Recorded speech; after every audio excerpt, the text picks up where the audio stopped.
السلام علیکم دوستو، کرولش اورہان کے ایپیسوڈ 9 کا تیسرا ٹریلر بھی جاری کر دیا گیا ہے۔ تو دوستو، ہمیشہ کی طرح ہم اس ٹریلر کا اردو ترجمہ آپ کے ساتھ شیئر کریں گے اور آپ کو آگاہ کریں گے کہ اس میں کون سے اہم واقعات رونما ہونے والے ہیں۔ تو آئیے ویڈیو کا آغاز کرتے ہیں۔ ٹریلر میں سب سے پہلے کرولش اورہان اور اسپورچا خاتون ایک ساتھ موجود ہوتے ہیں۔ کرولش اورہان معمولی سی سختی کے ساتھ اسپورچا خاتون کا بازو تھامے ہوتا ہے۔ اس کی گرفت مضبوط ہوتی ہے مگر بے قابو نہیں ہوتی۔ اسپورچا کی آنکھوں میں خوف نہیں بلکہ غصہ ہوتا ہے، اور وہ کرولش اورہان سے ہلکے مگر غصے بھرے لہجے میں مخاطب ہو کر کہتی ہے، مجھے قید کر کے تم کچھ بھی حاصل نہیں کر سکو گی۔ اس کے بعد اگلے منظر میں کرولش اورہان فاطمہ اور فلاوس بازار کی گہما گہمی میں جاتے ہوئے دکھائی دیتے ہیں۔ فاطمہ فلاوس کا پیچھا کرتے ہوئے دل ہی دل میں کہتی ہے، آج میں جان لوں گی یہ چورا کہ تم اصل میں کون ہو۔ اگلے منظر میں دورسون اور حلیمہ ایک ساتھ موجود ہوتے ہیں۔ حلیمہ دورسون کی طرف محبت بھری نظروں سے دیکھتے ہوئے کہتی ہے، میں یہ کیسے کہہ دوں کہ میں عشق میں گرفتار ہوں جب میں تمہارا چہرہ دیکھتے ہی سب کچھ بھول جاتی ہوں۔ اس کے بعد نیلوفر خاتون شاہنشاہ اور چند دوسرے سپاہیوں کے ساتھ قبیلے میں داخل ہوتی ہے۔ رات کے وقت قبیلے کے عین درمیان کائی کے شہید سپاہیوں کی لاشیں پڑی ہوتی ہیں، جنہیں کائی کے پرچموں سے ڈھانپا گیا ہوتا ہے۔ نیلوفر خاتون کی نظریں ہر طرف کرولش اورہان کو تلاش کر رہی ہوتی ہیں۔ وہ تیز قدموں سے ڈیفنے کے قریب جا کر دبے ہوئے الفاظ میں پوچھتی ہے، کرولش اورہان کہاں ہے؟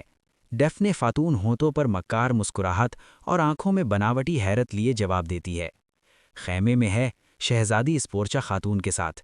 تم خود اپنی آنکھوں سے دیکھ لو تو بہتر ہوگا۔ جیسے ہی نیلوفر خاتون خیمے کے قریب جا کر پردہ ہٹاتی ہے، اندر مدھم روشنی میں ایک منظر منجمد ہو جاتا ہے۔ نیلوفر خاتون دیکھتی ہے کہ کرولش اورہان شہزادی اسپورچا کا بازو تھامے کھڑا ہے۔ دونوں کے چہروں پر خاموشی ہوتی ہے، مگر آنکھوں میں ایسی گہرائی ہوتی ہے کہ الفاظ بے معنی لگنے لگتے ہیں۔ نیلوفر خاتون کے قدم وہیں رک جاتے ہیں اور اس کی نم آنکھوں میں خوف اور سوالات ابھر آتے ہیں، جیسے اس کا دل ایک لمحے کے لیے دھڑکنا بھول گیا ہو۔ اس کے بعد منظر بدلتا ہے۔ کائی قبیلے میں اوطاق کے سامنے مالہون خاتون، دیدار خاتون اور چند دوسری خواتین جمع ہوتی ہیں۔ ان کے چہروں پر تجسس اور احتیاط کی ملی جلی کیفیت ہوتی ہے، جبکہ ان کے بالکل سامنے نیلوفر خاتون، اسپورچا خاتون اور ڈیفنے خاتون گھوڑوں پر سوار موجود ہوتی ہیں۔ اگلے منظر میں فلاوس اور فاطمہ ایک ساتھ دکھائی دیتے ہیں۔ دونوں کی نظریں ایک دوسرے کی آنکھوں میں جمی ہوتی ہیں، جیسے ان کی نگاہیں خاموش مکالمہ کر رہی ہوں۔ فاطمہ فلاوس سے مخاطب ہو کر کہتی ہے، صورتحال بہت زیادہ الجھ چکی ہے، تم اصل میں تاجر نہیں ہو، تم کون ہو؟ فاطمہ کے سوالات سن کر فلاوس مسکراتا ہے اور اعتماد بھرے لہجے میں جواب دیتا ہے، ہاں، میں تاجر نہیں ہوں۔ اس کے بعد منظر بدلتا ہے اور حلیمہ اور فلاوس ایک ساتھ نظر آتے ہیں، جیسے ان دونوں کے درمیان کوئی اہم گفتگو ہو چکی ہو۔ اگلے منظر میں دیدار خاتون فاطمہ کے خاندان کی تمام خواتین کے سامنے موجود ہوتی ہے۔ فاطمہ کا جہیز کا سامان اوطاق میں مالہون خاتون اور تمام خواتین کے سامنے رکھ دیا جاتا ہے۔ یہ منظر دیکھ کر فاطمہ غصے میں آ جاتی ہے اور مالہون خاتون سے سخت لہجے میں مخاطب ہو کر کہتی ہے، آپ نے میرے جواب کا انتظار کیے بغیر جہیز لگا دیا ہے نا والدہ، میں اس شادی کے لیے راضی نہیں ہوں۔ اس کے بعد نیلوفر خاتون اور شہزادی اسپورچا آمنے سامنے ہوتی ہیں۔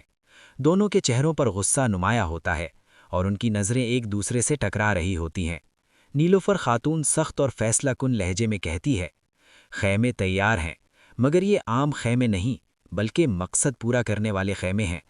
اور دوستو، یہی سب مناظر اس بات کی طرف اشارہ کرتے ہیں کہ آنے والی قسط میں کہانی مزید سنسنی خیز ہونے والی ہے۔ اگر ابھی تک آپ نے ٹرکش ڈرامہ ریویو سینٹر کو سبسکرائب نہیں کیا تو سبسکرائب کر دیں اور بیل آئیکن کو بھی ضرور پریس کریں تاکہ آپ کو ہر آنے والی نئی ویڈیو بر وقت ملتی رہے۔ تو دوستو، آپ کو یہ ویڈیو کیسی لگی؟ اپنی رائے کا اظہار کامنٹ سیکشن میں ضرور کریں۔ ویڈیو اچھی لگی ہو تو لائک کریں۔ میں ملوں گا آپ سے ایک نئی ویڈیو میں نئی خبروں اور نئے تجزیے کے ساتھ۔ تب تک کے لیے اللہ حافظ۔